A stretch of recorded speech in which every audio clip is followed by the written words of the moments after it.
Karena ini kelihatan aparat-aparat kerja tidak maksimal. Kelihatan hanya kepala kampung. Ya ke depan itu kan, ke depan tuh kan kepala kampung lebih melihat ke intelektual yang ada di kampung. Bidang itu seketika dia punya orang punya anak, dia bersyukur karena dia akan buat laporan, dia akan dapat tambahan insentif dari itu. Berarti bidang-bidang harus doakan saya yang belum punya anak ini. Ya, seperti itu.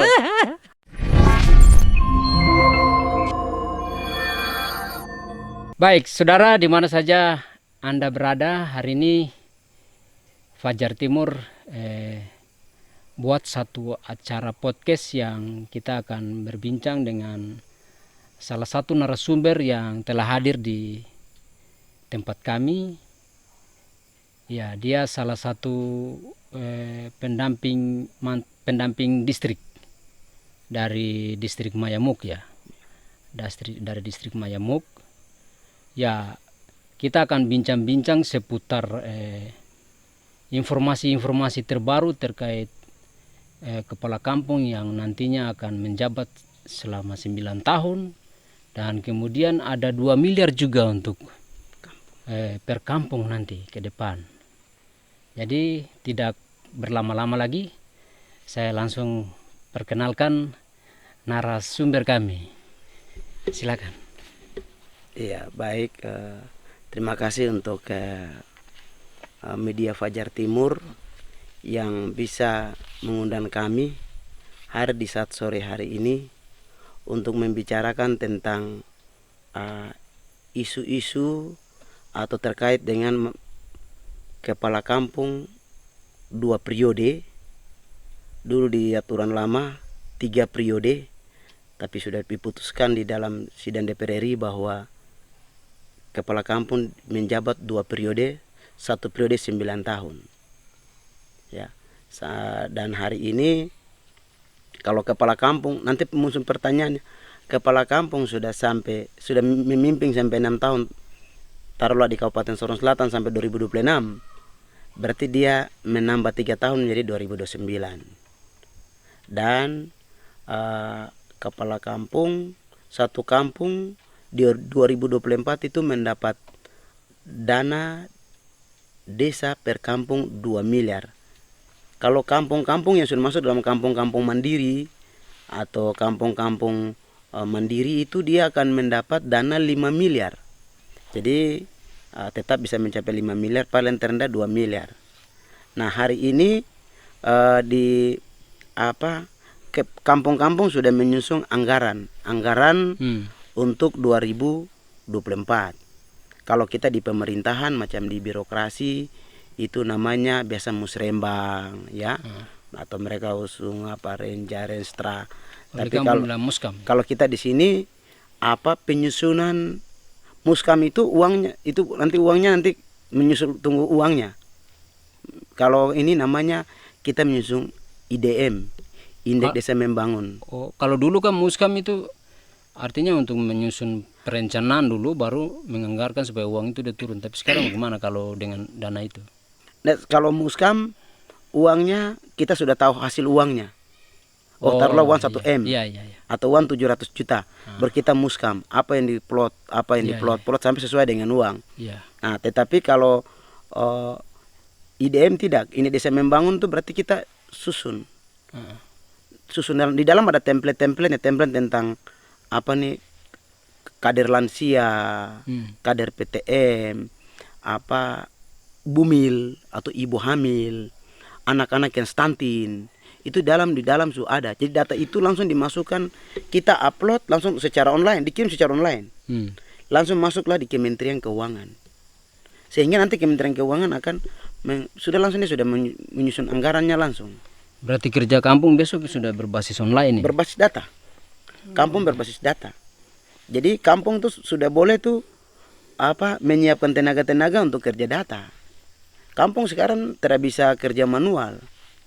Kalau kita di Kabupaten Sorong menyusun APBDes itu menggunakan sistem keuangan desa, Squedes, sistem keuangan desa. Jadi memang kampung sudah berbasis data. Di Papua Barat dan Papua Barat Daya hanya Kabupaten Sorong saya menggunakan aplikasi. Jadi orang kampung dituntut untuk mereka membuat sendiri Kita hanya pendamping, hanya mendampingi saja. Betul. Nah, ini kan ada data banyak. Kalau teman-teman bisa memahami tentang SDGs, toh kita bicara RPJM, RPJM sampai hari ini kampung-kampung tidak punya RPJM. Kita harus akui itu. Iya memang. Kampung-kampung tidak punya RPJM.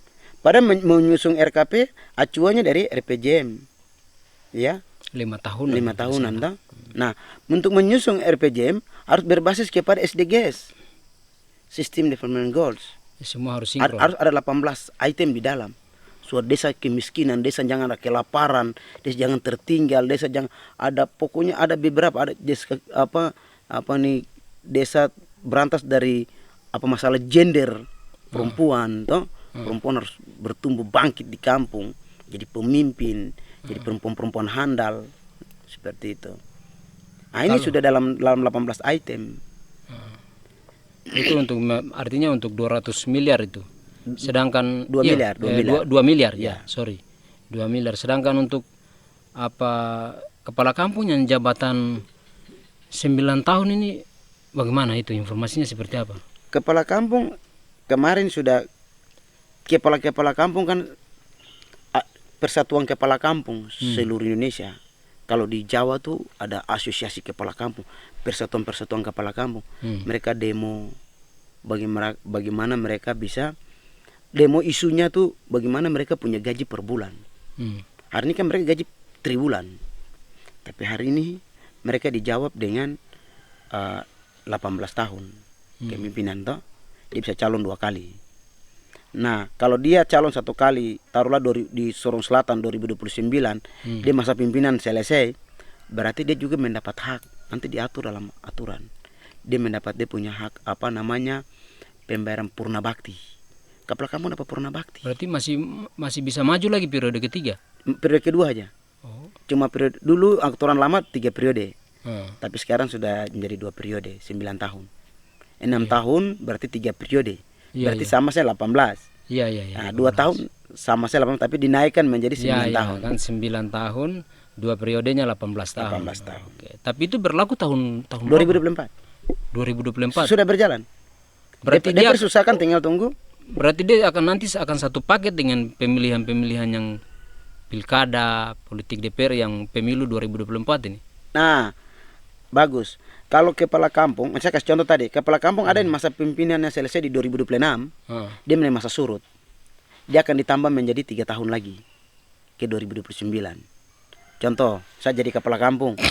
Saya selama 6 tahun ini, saya habisnya di 2026. Nah, berarti saya ditambah 3 tahun kepemimpinan sampai 2029. Baru terjadilah pemilihan kepala kampung baru. Oh, berarti tidak sisa masa contoh di 2026, sedangkan masa ini ada masa berakhirnya di 2026, sedangkan berakhirnya pemilihan itu di 2024 besok. Tidak dibayar sisa masa itu, masa kerja, supaya pemilihan dia masuk satu paket kayak yang lain sekarang, toh? Tidak. Dia tetap masa waktunya tetap jalan. 26. Oke. Aparat kampung juga, informasi untuk aparat kampung. Aparat kampung itu kan hari ini kan masyarakat bingung. Siapa aparat kampung? Hari ini kan belum tahu. Ya. Aparat kampung, bahkan aparat kampung dia tidak tahu. Dia tidak tahu, toh. Baperkam dia bilang begini, saya ini aparat kampung, saya Baperkam. Ya. Terus selama ini kan bingung. Semua bilang aparat. Semua aparat. Aparat kampung itu kan cuma 5 orang. Kepala kampung, sekretaris kampung, dan kaur-kaur. Bendahara, kaur pembangunan dan lain-lain. Itu aparat kampung. Kalau Baperkam tidak, dia terlepas. Nanti Baperkam itu akan dikeluarkan oleh peraturan bupati. Apakah nanti menurut Bapak ini, saya tanya saja, karena ini sudah nanti ke depan kerjanya berbasis online, apakah ada kemungkinan menurut pendamping ini, apakah ada kemungkinan aparat-aparat ini kan juga kita butuh kualitas, apakah butuh harus semacam ada persyaratan tes begitu juga waktu saat mau diangkat sebagai aparat itu?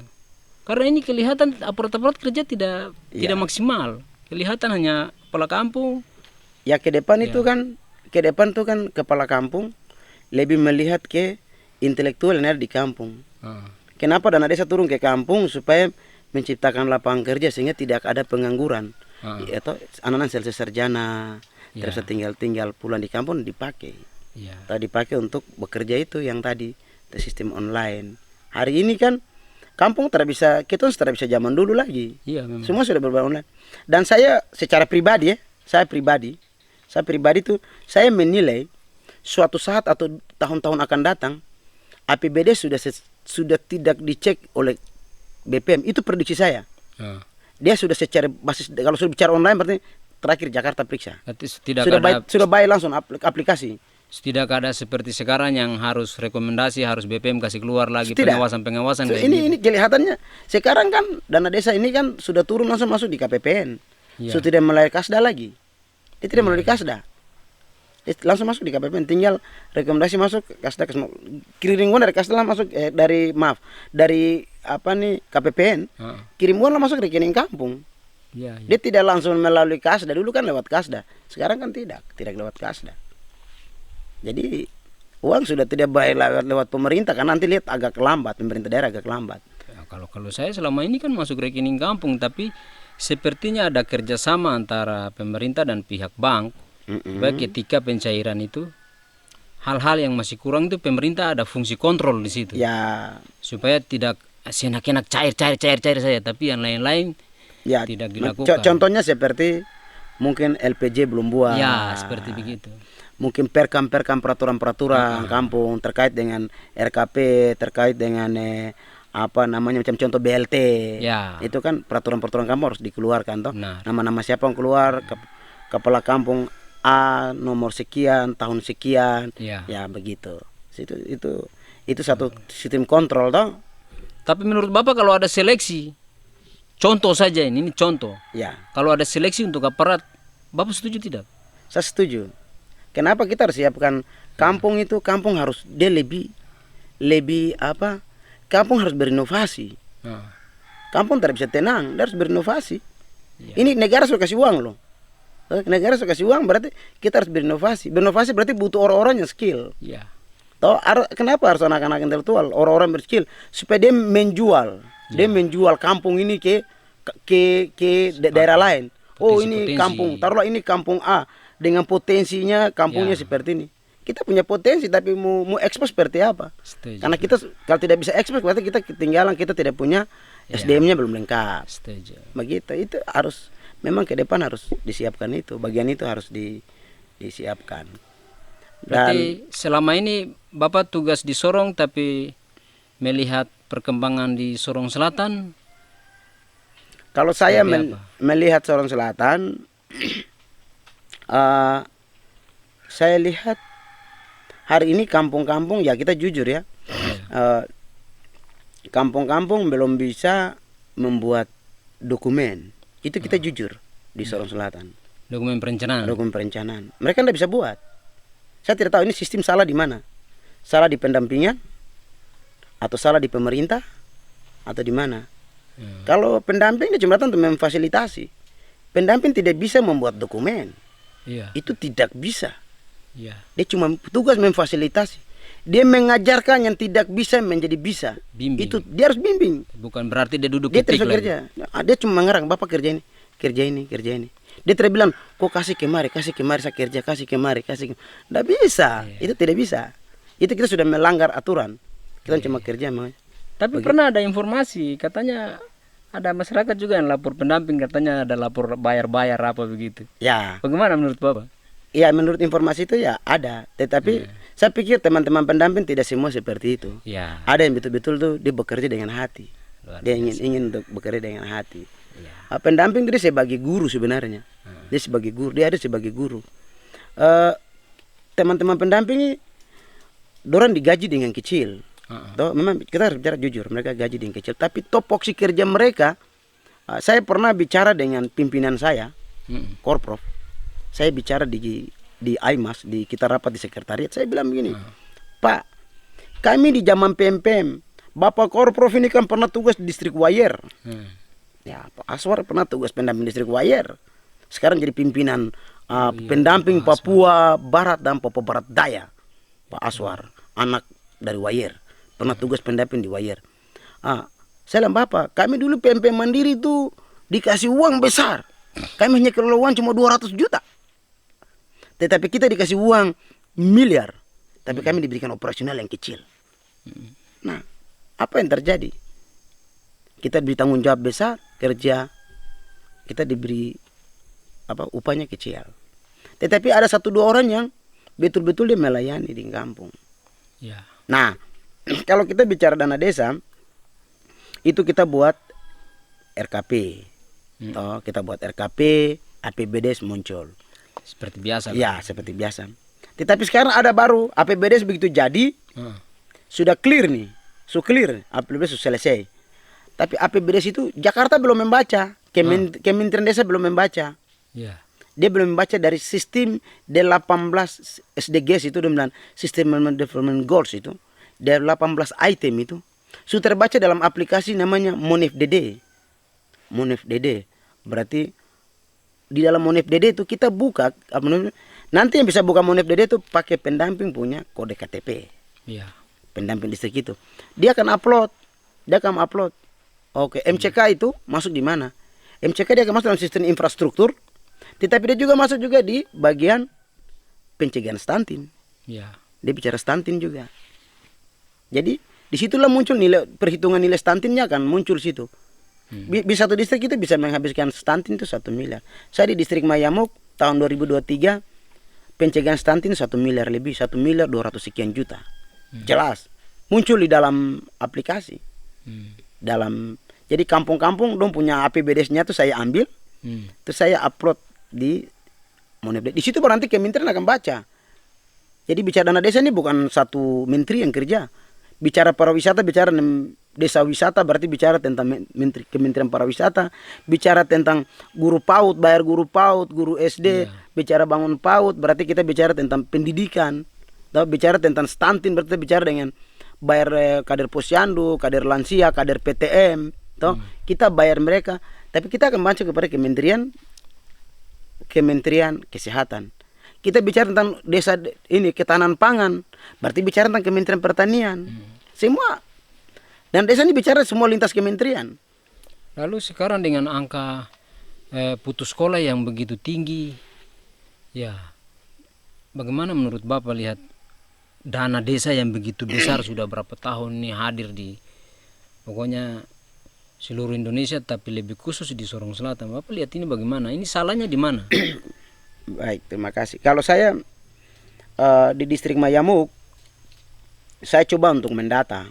Jadi dana desa begitu keluar, saya dan ibu, bapak atau bapak kampung, kita coba mendata anak-anak yang putus sekolah. Kita anak-anak Papua, terutama saya utamakan anak Papua lah. Kita anak Papua dulu. Kalau daerah distrik Mayamuk itu kan orang teman-teman trans semua. Atau bicara trans. Nah, saya bukan ini ya. Di saya kampung distrik Mayamuk itu di 8 kampung tuh semua bendahara kampung, sekretaris kampung dan kepala kampung itu sarjana semua. Bahkan satu kepala kampung tuh S2 loh. Satu kepala kampung tuh S2. Nah, mereka juga mempunyai pengetahuan. Mereka lebih dari saya. Saya juga sebagai pendamping saya juga banyak belajar, mencari literatur untuk memperkaya diri, untuk kita menghadapi mereka juga. Begitu, jangan ngomong kami pendamping tidak bisa, kami bisa begitu. Sehingga kita tidak dianggap sepele. Saya suruh mendata dana ibu ini kita bawa anak-anak. Anak-anak ini putus sekolah karena mungkin hamil. Mereka keluar, mereka kecelakaan dalam pergaulan bebas.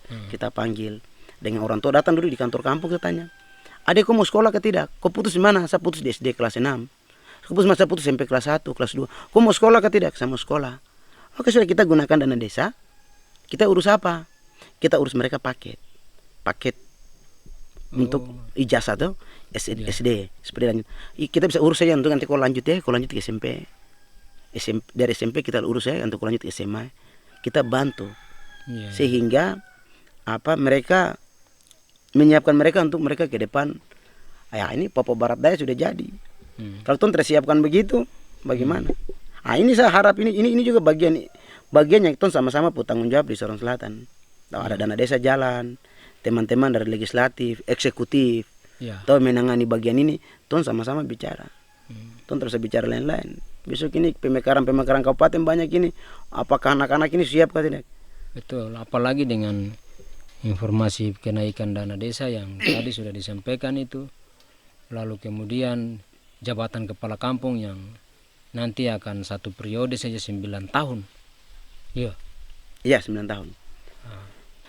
Ini yang mungkin kita harapkan untuk, ya walaupun Bapak di Sorong, tugasnya di Sorong, tapi kan selalu mobile ke sini. Iya. Selalu mobile ke sini, dan selaku anak asli di Sorong Selatan, ya tidak salah kalau kita tanya-tanya juga untuk kebutuhan kabupaten ini. Nah, kemudian yang berikut itu, yakin tidak ada perubahan yang begitu signifikan dari peraturan terbaru untuk 9 tahun ini kepala kampung menjabat ini? Ya, karena kepala kampung selama ini mereka bilang bahwa kami pimpin 6 tahun itu belum cukup. Masih banyak hal-hal yang mereka belum tercapai, sehingga diperpanjang menjadi 9 tahun. Jadi mereka butuh itu, supaya ada hal-hal yang kurang tuh mereka ya lanjut. Sehingga di 9 tahun baru mereka maju ulang. Ada yang dapat, yang baru dapat, mereka yang kalah, yang kepala kampung lama kalah, ya sudah. Tetap dia dibayar purna baktinya. Berarti mungkin karena terlalu sempit masa jabatan 5 tahun, sehingga program-programnya mungkin yang dianggap itu penting untuk harus diselesaikan tidak bisa karena masa jabatan yang itu. Betul. Baik. Yang berikut itu kalau di IDM itu di IDM itu kan ada bumil, ada kunjungan keluarga, ada apa namanya, bumil berarti ibu hamil, anak-anak 0 sampai 59 bulan, berarti 5 tahun toh. Ya. Usia-usia ini tuh biasa didata, ditulis. Taruhlah di bumil. Bumil ini kita akan cek, ini kan namanya data stunting semua nih. Ya. Bicara data stunting berarti bukan hanya bicara digi orang sudah ada. Tidak. Atau anak ini stunting, dia pendek atau dia begini, tidak. Bicara stunting berarti 1000 hari kehidupan. Ya, betul. Bicara 1000 hari kehidupan. Seorang ibu dia bentuk ovum atau pembuahan. Sudah dari situlah apa namanya, sudah hari kehidupan situ. Bicara stunting berarti bukan hanya karena bukan pola makan, pola minum juga, jamban juga, jamban diperhatikan. Jamban, kesehatan toh? Lingkungan dilihat dia jamban, dilihat dia punya air minumnya apa, makannya apa, toh. Makanya di situ ada form-form kunjungan keluarga. Kunjungan keluarga sebetulnya tanya. Kalau baik ibu hamil kenapa di badan gatal-gatal? Ada form kunjungan keluarga. Kita lihat di sini mandi air hujan saja. Oh, masyarakat sini kehidupan hari-hari mandi cuma air hujan saja. Itu data. Berarti itu kita kerjasama dengan puskesmas apa begitu harus. Kalau macam form bumil, tanya ibu hamil, kok hamil tanggal berapa? Oh, saya stop, minta maaf ya, saya stop haid di tanggal 10 bulan 7 tahun 2023. Nanti kita begitu tulis tanggal, di situ kan secara otomatis dia akan muncul langsung di sini. Kalau bidang hitung per kalender, kita dalam aplikasi langsung sudah tentukan track. Tapi tidak akan lari, selisih satu hari saja di situ. Oh, macam saya stop haidnya di tanggal 10, kita tulis track, nanti muncul sini langsung muncul. Ibu ini tanggal ini dia sudah melahirkan. Itu langsung sudah mulai bidan langsung mulai antisipasi. Gitu. Kita di sana juga kita bayar bidang. Bidang kita kasih bayar 1 orang 6 juta. Kita bayar bidang, kita bayar kader lansia, kita bayar kader PTM. Nah, hari ini PTM ini orang tidak tahu PTM itu apa. Mungkin Bapak pernah dengar kader PTM? Bapak baru dengar. PTM itu berarti penyakit tidak menular. Contoh, penyakit tidak menular. Apa? Periksa asam urat, kolesterol. Itu kepada kaum anak muda. Sekarang kolesterol asam urat ini kan sudah bukan orang tua lagi, anak-anak muda. Tahu? Umur 40, 30, 50, kita setiap hari kita akan periksa. Kita sudah siapkan digi kantor digi Polindes. Nah, kita di distrik Mayamok itu kita bangun Polindes. Kita bangun alat bikin swab untuk kalau orang hosa-hosa sebelum baru rumah sakit, tolong dulu tabung suada. Kita pengen desa kita beli. Berarti yang khusus untuk selama ini yang saya lihat, yang saya memang amati untuk khusus untuk Sorong Selatan ini, dana kesehatan ini mereka hanya fokus paling yang kelihatan di depan mata pasti gizi, makanan tambahan. Makanan tambahan. Itu ya. aja. Ya, Sedangkan yang Pak sampaikan bahwa ada begitu banyak banyak. yang teman-teman lakukan di Kabupaten Sorong. Apakah memang di sana punya program lain? Masing-masing kampung kan? Masing-masing kabupaten dengan dia punya versi masing-masing kan? Tapi ya artinya diharapkan untuk dana yang begitu besar nanti ini, yang datang ini, semua ini bisa dijawab dengan yang tadi sudah disampaikan, yang hal-hal putus sekolah. Saya pikir begini Bapak, terima kasih. Itu kembali ke apa teman-teman yang mendampingi. Oh begitu ya? Ya ini sudah diatur dalam regulasi. Berarti mindset itu harus tertanam di pendamping. pendamping. Karena masyarakat ini awam, buta. Iya, kita datang pelan. Ayo, ini sudah secara global ini, secara global, secara langsung ya. Iya. PTM berarti makanan tambahan bayi balita. Iya. Langsung klop, hitung anggarannya, klop. Oke, biasa bidang kemarin kamu bayar berapa? Oh kemarin kamu bayar 5 juta. Boleh tambah ke tidak? Iya. Masyarakat. Oh iya boleh ditambah. Oke, bidang ditambah. Bidang ada berapa orang sini? 3. Oke, tambah 3. Satu orang berapa? Hitung-hitung, oh berarti 1 tahun 6 juta. Tapi apakah kalau walaupun pendamping sampaikan itu, tapi kalau masyarakat yang punya di kampung itu mereka tidak setuju, artinya kan milik mereka kan uangnya. Begini Pak, bidang ini kalau tinggal di kampung, bidang tidak dibayar oleh. Kan ada berapa kasus kemarin dana COVID sampai mereka bilang tidak perlu. Padahal ini instruksi pusat. Begini Bapak, minta maaf Bapak. Bidang ini tidak dibayar oleh APBD kabupaten. Toh? Bidang ini, Bapak tahu bidang dapat gaji dari mana? Bidang dapat gaji kalau Bapak punya anak, boleh. Setiap bidang tuh dia bersyukur kalau orang punya anak. Ya. Berarti yang terpuanang Tanya mengurangi tanya gaji. bidang satu Indonesia. Bidang itu seketika dia orang punya anak, dia bersyukur karena dia akan buat laporan, dia akan dapat tambahan insentif dari itu.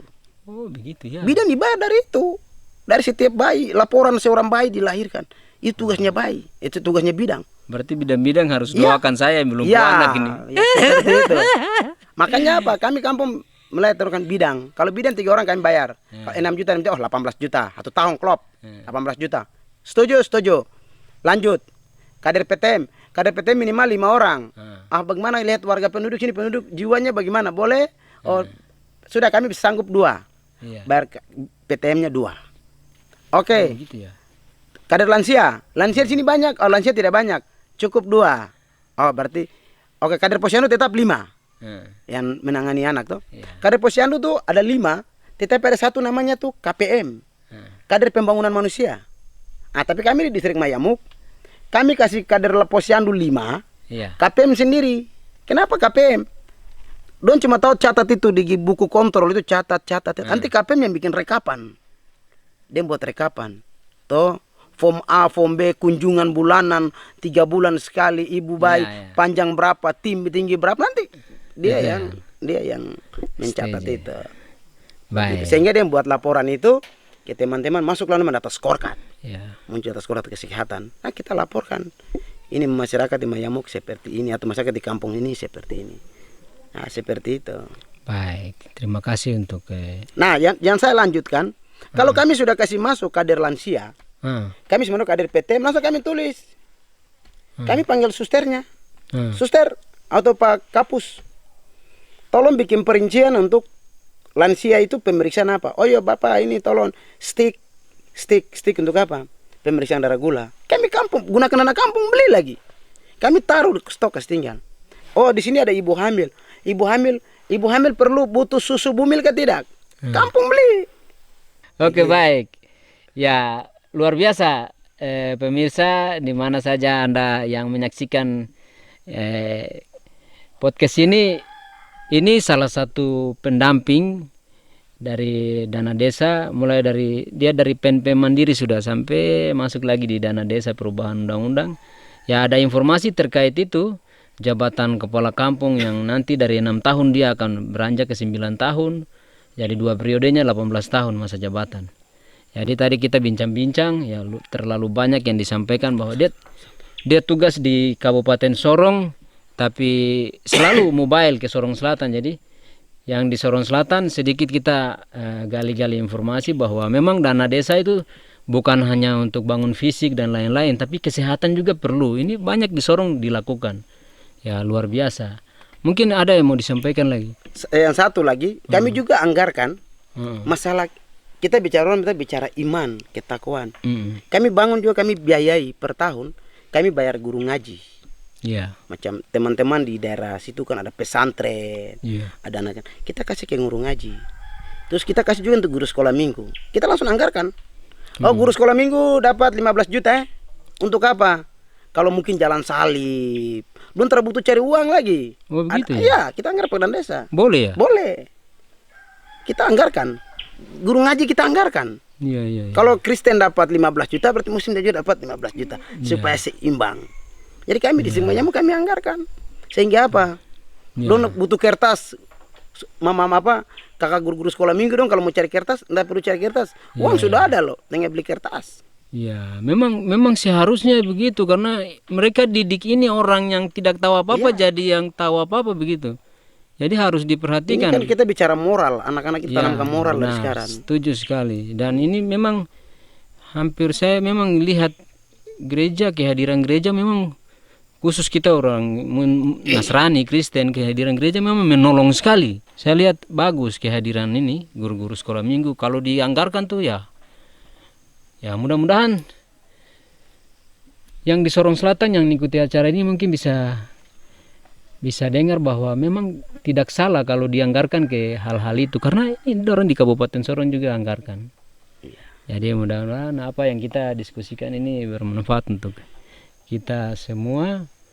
Dan itu dengan kehadiran dana yang nanti akan naik ini, ya kami berharap untuk program-program yang memang yang sudah disampaikan tadi bisa berbagi, supaya di sini juga khusus di Kabupaten Sorong Selatan ini bisa tidak hanya program-program itu yang dari dulu hanya itu. Ya, khusus contoh macam kesehatan. Kita hanya tahu di sini tuh posyandu toh. Tidak ada lagi yang kita dengar hal-hal yang baru. Macam PTM. Yang kayak tadi tuh. Kader lansia, kader PTM, begitu-begitu. Jadi kita harap itu bisa ada lagi ya. Kemudian dana yang besok mungkin tadi sudah disampaikan bahwa tidak ikut jalur-jalur ke Pemda lagi. Dia akan masuk langsung ke rekening kampung. Ya ini luar biasa. Kampung lebih leluasa untuk mengelola dana desa, dan hati-hati kalau tambah besar itu juga KPK juga ketat untuk periksa ya. Iya. Oke, demikian diskusi kami yang singkat, mudah-mudahan bermanfaat untuk Bapak Ibu semua yang ada di rumah. Sekian dari kami dan kita jumpa di podcast berikutnya.